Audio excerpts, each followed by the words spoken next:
Bonjour, dans le cadre de la foire de Libramont 2018 et de son thème Qui nourrira les villes demain, nous avons le plaisir d'accueillir Quentin Declercq de Champignons de Bruxelles. Avant de parler de Champignons de Bruxelles et du parcours qui vous a mené jusque-là, si je vous pose la question à vous, qui nourrira nos villes demain? Qui nourrira nos villes demain? C'est vraiment une très grande question. Vu qu'on est agriculteur urbain, c'est sûr qu'on a une tendance à peut-être dire les villes. Mais je pense qu'à l'avenir, il va y avoir clairement une combinaison d'agriculture périurbaine, une agriculture paysanne, avec aussi une agriculture urbaine. Et c'est ce qu'on essaye de faire avec Champignons de Bruxelles et Eclos, c'est de développer des produits qui sont faits dans la ville et distribués de manière ultra locale. On y arrive. Alors, Eclos, c'est un intérêt pour les micro-pousses. C'est quoi une micro-pousse?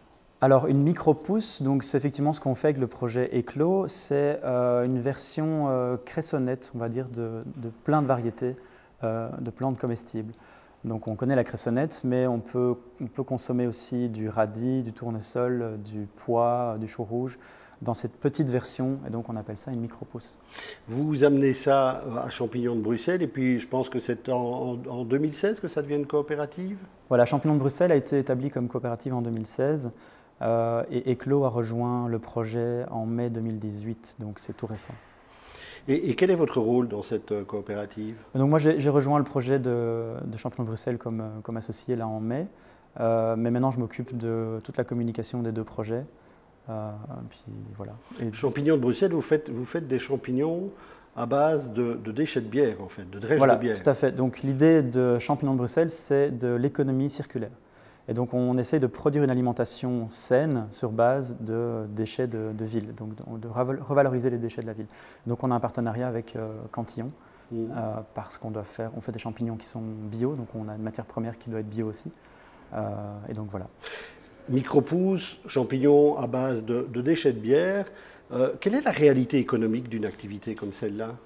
La réalité économique, c'est qu'on a des produits qu'on distribue de manière très locale.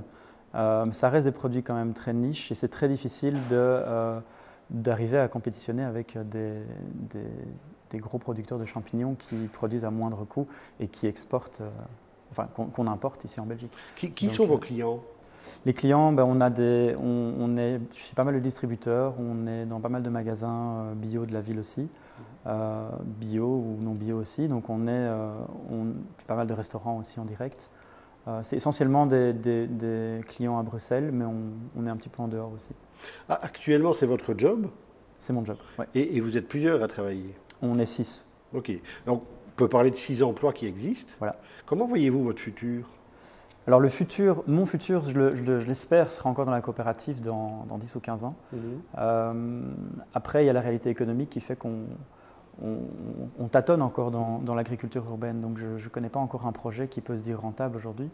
Mais on s'efforce vraiment de tout faire pour. Donc heureusement, il y a beaucoup de clients qui sont déjà très sensibilisés à ça et donc qui sont tout à fait enclins à acheter des produits locaux et mettre un petit peu plus cher pour ça aussi. Mais justement, c'est peut-être une question centrale. Vous avez l'impression de contribuer à une nouvelle agriculture ou à une agriculture gadget? Gadget, non, pas du tout gadget. Pour nous, c'est une nouvelle agriculture et on veut pas rentrer en compétition avec l'agriculture plus conventionnelle. L'idée, c'est vraiment d'arriver à trouver des produits qui peuvent se faire en ville, qui sont typiquement une micro-pousse est très fragile et donc on essaie de lui donner un minimum de transport. Elle est faite le matin, on la récolte le matin et l'après-midi, elle est partie, elle est déjà sur une table de restaurant, quoi. Alors parlons un peu de vous. Vous n'êtes pas agriculteur de base. Non, j'ai fait communication, marketing à l'IEX. Qu'est-ce qui vous amène vers l'agriculture? Ce qui m'a amené vers l'agriculture, ça a été un long chemin de lecture et de sensibilisation aussi. Il y a des années, j'ai lu le bouquin d'Isabelle Saporta, qui est le livre noir de l'agriculture. Et puis de fil en aiguille, j'ai cherché, j'ai continué à m'intéresser à ça. Et puis j'ai été sensibilisé à toutes les problématiques environnementales. Et j'ai pris le chemin de l'agriculture et la voie de l'agriculture urbaine comme étant une possibilité de solution. Mon chemin, c'est ça. Je suis parti ensuite à Montréal, qui est assez connu pour toutes ces fermes urbaines. Qu'est-ce que vous y avez vu à Montréal? Moi, j'ai vu pas mal de fermes sur toit. J'ai été visiter les fermes Loufa, qui sont une des premières fermes hydroponiques sur toit au monde. Ce qui est chouette à Montréal, c'est que la ville gère tous les jardins communautaires. Et donc, il y a toute une culture du jardin communautaire qui existe là-bas. Il y a aussi des projets de fermes urbaines commerciales. Donc, il y a Ferme Louffage, j'en ai parlé, mais il y en a beaucoup d'autres aussi. Et donc, je me suis amusé à tout visiter, à aller parler avec ces gens et essayer d'importer un modèle ici à Bruxelles. Quel modèle voulez-vous importer? Alors, le modèle, ça a été celui des micro-pousses. Donc, j'ai rencontré beaucoup de producteurs là-bas. Il n'y en avait pas à Bruxelles et je me suis dit, bah, tiens, c'est dommage parce que c'est un très chouette produit. Vous parlez de micro-pousses, mais vous parlez aussi de fermes verticales. Oui, des fermes verticales. Donc, les micro-pousses éclos sont faites effectivement sur une culture verticale. On est sur plusieurs étages. Champignons aussi, c'est sur plusieurs étages. On essaye de tirer parti un maximum de l'espace qui nous est donné dans les caves de Kuregem. Donc on a 750 mètres carrés dans les caves et on essaye de tirer parti de la verticalité aussi de l'espace. Okay. Vous me disiez qu'à Montréal, vous aviez vu des nouveaux métiers. Bon, j'ai vu des nouveaux métiers, j'ai vu qu'on arrivait à vivre de l'agriculture urbaine quand même. J'ai rencontré le fondateur de Pousse Menu, Philippe Robillard, qui emploie une petite dizaine de personnes avec une ferme urbaine de micro-pousses. Voilà, donc j'ai pris un peu les pour et les contre et j'ai essayé d'en faire un melting pot et de ramener ça ici à Bruxelles. Vous me parliez aussi d'une personne qui avait trouvé son emploi en gérant des jardins ou des micro-fermes à plusieurs endroits. Voilà, il y a par exemple Curtis Stone qui lui a vraiment un modèle très intéressant dans les nouveaux modèles économiques de l'agriculture. Celui-là, ce qu'il fait, c'est qu'il prend les jardins des particuliers, il les loue en fait. Et il en fait des micro-fermes et en contrepartie de cet espace, il donne une partie de la récolte aux particuliers et le reste, il le vend sur des marchés. Et donc lui aussi emploie plusieurs personnes et grâce à ça, il arrive à faire une agriculture de ville et en minimisant ses coûts d'espace vert en fait. Si je vous dis que tout ça, ça fait fort bourgeois bohème? Alors je vais vous dire que vous avez sûrement un peu raison, mais je pense que l'agriculture urbaine a clairement une place à prendre dans tout le microcosme de l'agriculture belge, ou l'agriculture en général. C'est qu'on est vraiment sur certains produits qu'on estime être très intéressants à faire en ville, mais clairement, on va jamais commencer à faire des carottes en ville pour nourrir la ville. Donc c'est certainement un peu bourgeois bohème, comme vous dites, mais je pense qu'il y a aussi une logique derrière tout ça. Vous me disiez tout à l'heure, finalement, dans 10-15 ans, je me verrai encore bien dans la coopérative.